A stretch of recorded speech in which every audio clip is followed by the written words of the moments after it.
General thoughts on the Project 2025. It's basically a roadmap to fascism. Is what it is. And as someone who actually comes from a country where in September of 1971, we actually had Ferdinand Marcos who instituted martial law. So I was a baby at that time, and I grew up under the shadow of martial law. Everything that see it as the exact same roadmap that happened, not just in the Philippines, but other countries where dictatorships also happened. What's interesting about it is that Marcos actually did have something of this sort before he declared martial law. And there is actually a chapter in Philippine history where they had copies of this.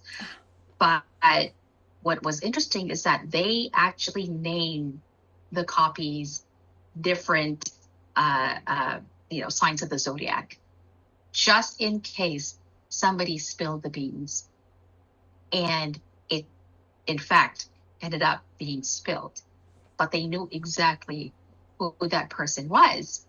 And the reason why they knew who that person was, who actually said something about that roadmap in particular, was because he was using a particular name for that project that was distributed. And so they knew exactly who the leaker was. So when I heard about Project 2025, my mind went back to late 1960s, early 1970s Philippines. Yeah. So we can't let that happen here. Yeah.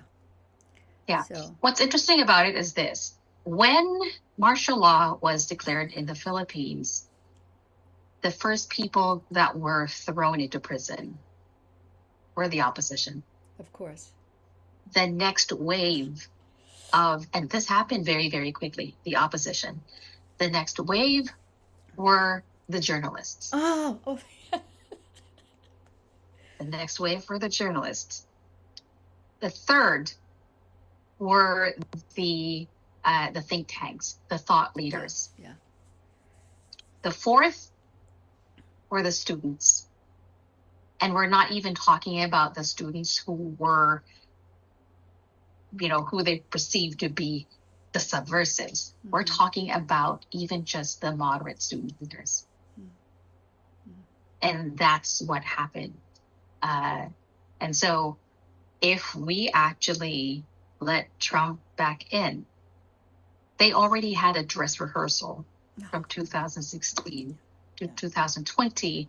They know where to plug things in. I mean, obviously, on our side of the fence, we also had a dress rehearsal of some sort, but it's now even more dangerous because the other side knows as well. And he doesn't have the cordon sanitaire that he used to have in 2016 of people who thought, well, I'm going to be the guardrails. There are no guardrails now. Because he knew how to choose the people who are going to wreck the country and turn it into a fascist state if they come back into power. And Project 2025 is exactly what that is. Yeah. This is their roadmap. They actually have a playbook, and they have the training videos.